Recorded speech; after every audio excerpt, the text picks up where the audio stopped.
অভয়াপুৰী সমষ্টিৰ নৱনিৰ্বাচিত বিধায়ক ভূপেন ৰায়ৰ সৈতে মই উপস্থিত আছোঁ আৰু ইতিমধ্যে তেখেতে জয়লাভ কৰিছে প্ৰায় 1,11,000 ভোট পাই পেলাই নৱগঠিত অভয়াপুৰী সমষ্টিত এইবাৰ বিজেপিৰ প্ৰাৰ্থী হিচাপে তেখেতে জয়লাভ কৰিছে আৰু তেখেতৰ পৰা কিছু কথা আমি জানিবলৈ যত্ন কৰিম যিহেতু তেখেতে বিধায়ক হৈছে আগতেও তেখেত 4বাৰকৈ বিধায়ক আছিল আৰু এইবাৰ তেখেতে প্ৰায় 55বাৰৰ বাবে তেখেতে বিধায়ক হৈছে আপোনাক স্বাগতম জনাইছোঁ আৰু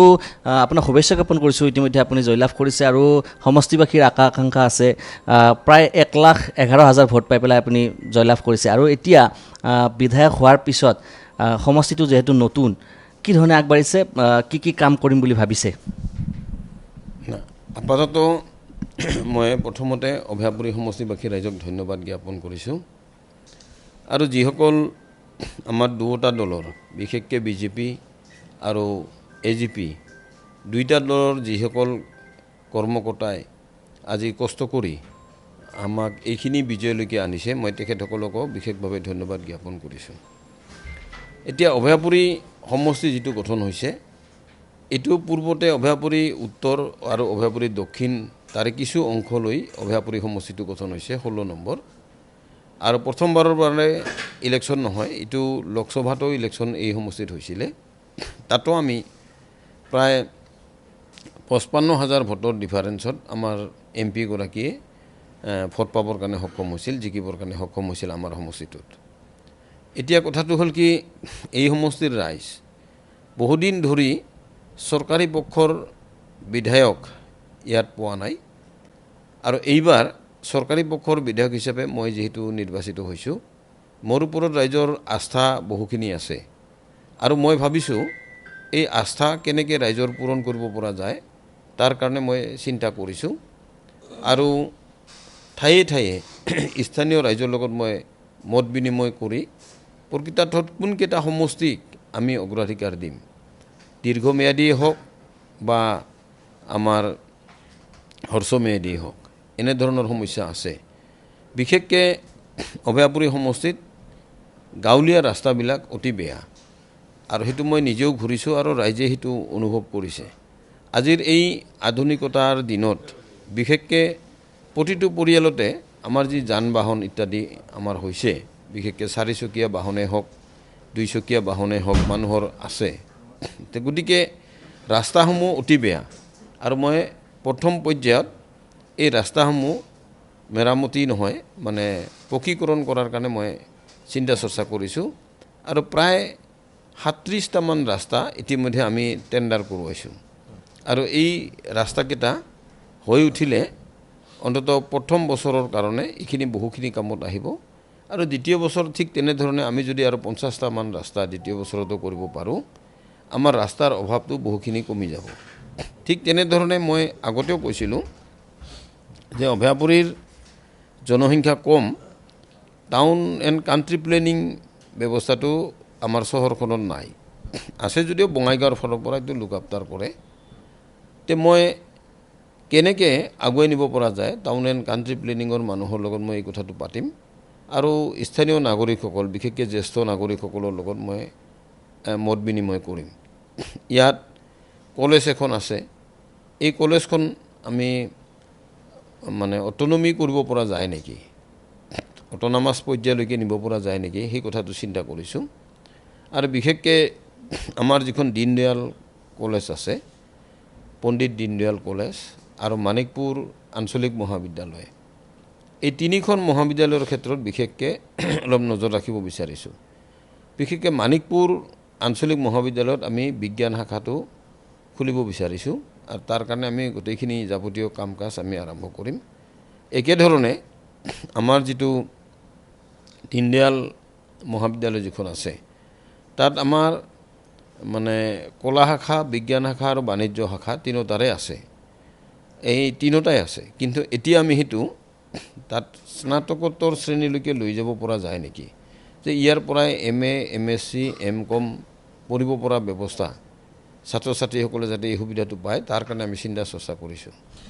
আমি দেখিছোঁ যে ক্ৰীড়াৰ ক্ষেত্ৰতো যথেষ্ট সম্ভাৱনা আছে বিশেষকৈ অভয়াপুৰী সমষ্টিত আমি বিভিন্ন সময়ত গম পাওঁ যে ক্ৰীড়াৰ ক্ষেত্ৰতো বহুত যুৱক যুৱতী ওলাই যায় তেনে ক্ষেত্ৰত ষ্টেডিয়াম বা মিনি ষ্টেডিয়াম গ্ৰাম্য অঞ্চলত এই ধৰণৰ নিৰ্মাণৰ কিবা চিন্তা চৰ্চা আপুনি কৰিছে নেকি একচুৱেলি আমাৰ খেলপথাৰবিলাক প্ৰায়বিলাক অঞ্চলত খেলপথাৰ আছে।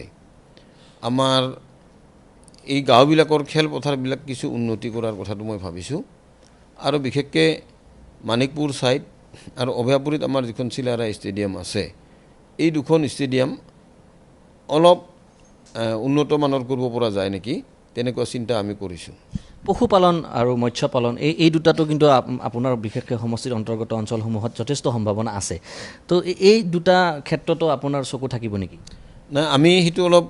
মানে কেনেকৈ অলপ মানুহক মানে মডিফাইড কৰিব পৰা যায় বা তেনেধৰণে মটিভেশ্যনটো আমি আনিব পাৰোঁ, তাৰ কাৰণে আমি যেনে EMTC ট্ৰেইনিং বা বিশেষকৈ আজিকালি যি আমাৰ এই ব্যৱস্থাটো আছে, স্কিল ডেভেলপমেণ্টৰ কথা যিটো আছে, তাৰ লগত আমি চিন্তা চৰ্চা কৰিছোঁ। আৰু বিশেষকৈ যুৱকসকল যদি কৰ্মমুখী হয়, যিসকল যুৱক কৰ্মমুখী হৈ আগবাঢ়ি আহে, তাক আমি সহায় নিশ্চয় কৰিম। আৰু বিশেষকৈ অভয়াপুৰী অঞ্চলত আমি ইণ্ডাষ্ট্ৰিয়েল ষ্টেটৰ কাৰণে আমি অলপ মাটি ইতিমধ্যে অধিগ্ৰহণ কৰাইছোঁ আৰু সেইটো কেনেকৈ আগুৱাই নিব পৰা যায়, যেনেকৈ আমি মানিকপুৰ নোৱাপাৰাত আমাৰ আগৰ যিটো স্পিনিং মিল আছিল, সেই স্পিনিং মিলৰ মাটিখিনি বৰ্তমান AIDCয়ে সেইটো মানে হস্তান্তৰ কৰিছে আৰু ইয়াত এটা ইণ্ডাষ্ট্ৰিয়েল ষ্টেট হিচাপে তাত কিছু মানে ক্ষুদ্ৰ উদ্যোগ ইয়াত মানে গঢ়ি উঠাটো দেখা গৈছে।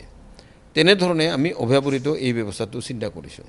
মানে উদ্যোগীকৰণৰ কথাও চিন্তা কৰিছে। আৰু এটা কথা, বিশেষকৈ জনজাতিকৰণৰ যিটো বিষয় আছে, বিশেষকৈ কোচ ৰাজবংশীকে ধৰি 6 জনগোষ্ঠী জনজাতিকৰণৰ বিষয়টো যথেষ্ট চৰ্চাত আছিল নিৰ্বাচনৰ পূৰ্বে। আৰু এইবেলি অবিভক্ত গোৱালপাৰাত 5 গৰাকীকৈ বিধায়ক আপোনাৰ কোচ ৰাজবংশী জনগোষ্ঠীৰ পৰা প্ৰতিনিধিত্ব কৰিব বিধানসভাত। তো জনজাতিকৰণৰ সন্দৰ্ভত আপোনাৰ স্থিতি কি ধৰণৰ থাকিব বিধানসভাত? মই বিশেষকৈ জনজাতিকৰণৰ কথাটো আচলতে বিধানসভাত আলোচনা হ'বলগীয়া বিষয়ে নহয়। কিয় নহয়, যে মই আগতেও বিধায়ক হিচাপে আছিলোঁ, তেতিয়া জনজাতিকৰণৰ ক্ষেত্ৰত বিধানসভাই সৰ্বসন্মত প্ৰস্তাৱ গ্ৰহণ কৰিছে আৰু এই প্ৰস্তাৱ কেন্দ্ৰীয় চৰকাৰলৈকে প্ৰেৰণ কৰা হৈছে, ৰাজ্য চৰকাৰলৈকে প্ৰেৰণ কৰা হৈছে। গতিকে তথাপিতো এইটো কি হ'ল, কি পৰ্যায়ত আছে, কিয় কৰিব পৰা হোৱা নাই, সেই কথাটো লৈ বিধানসভাত পুনৰবাৰ আলোচনা কৰিম। আৰু আমি নিৰ্বাচনৰ আগমুহূৰ্ততো যেতিয়া আমাৰ MP আমাৰ অসম গণ পৰিষদৰ তেতিয়া MP আমাৰ বৰপেটা সমষ্টিৰ পৰা জিকিলে, তেতিয়া আমি MP ডাঙৰীয়াক আমি অনুৰোধ কৰিছিলোঁ আৰু আমি ইয়াত এটা চেমিনাৰ আলোচনা এটা অনুষ্ঠিত কৰিছিলোঁ, বিশেষকৈ বঙাইগাঁও হোটেল জাহ্নবীত। তাত আমাৰ এই সংগঠনবিলাক আহিছিলে, জাতীয় সংগঠনবিলাক। আৰু সেইধৰণে আমি বিষয়টো মানে লোকসভা, বিধানসভা আৰু ৰাজ্যসভা তিনিও তাতে আমি উত্থাপন কৰিম বুলি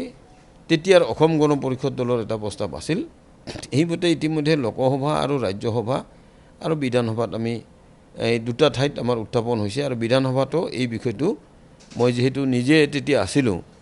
গতিকে মই ভাৰতীয় জনতা পাৰ্টীত থাকিলেও আমাৰ ভাৰতীয় জনতা পাৰ্টীৰ নেতৃত্ব মই এই কথাটো বুজাবৰ কাৰণে চেষ্টা কৰিম। কাৰণ আমি কোচ ৰাজবংশী যিখিনি জনগোষ্ঠী ইয়াত আছোঁ,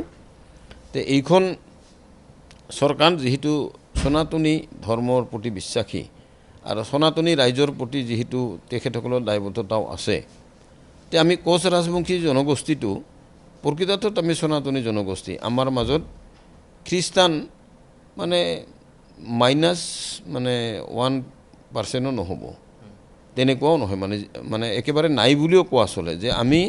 100% মানুহ সনাতনী মানে ধৰ্মৰ প্ৰতি বিশ্বাসী। গতিকে সনাতনী ৰাইজৰ কাৰণে বা এই চিন্তা চৰ্চাটোক আগুৱাই নিয়াৰ স্বাৰ্থত আৰু ৰাজবংশী জনগোষ্ঠীটোক বিশেষকৈ পুৰণা গোৱালপাৰা জিলাত আগুৱাই নিয়াৰ স্বাৰ্থত আমি এই বিষয়টো মই উত্থাপন কৰিম আৰু যাতে হয় মই নেতৃবৃন্দকো লগ কৰিম। এয়া আছিলে অভয়াপুৰী সমষ্টিৰ নৱনিৰ্বাচিত বিধায়ক ভূপেন ৰায়। আৰু তেখেতে কি ধৰণে পৰিকল্পনা কৰিছে বিধায়ক হোৱাৰ পিছত, সেই কথাখিনি আমি ND24 দৰ্শকসকলক জনাবলৈ যত্ন কৰিছিলোঁ।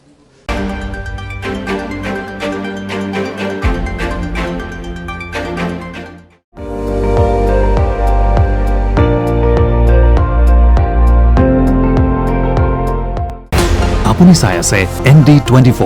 সৰ্বশ্ৰেষ্ঠ নহয় সৰ্বোত্তমৰ দৌৰত।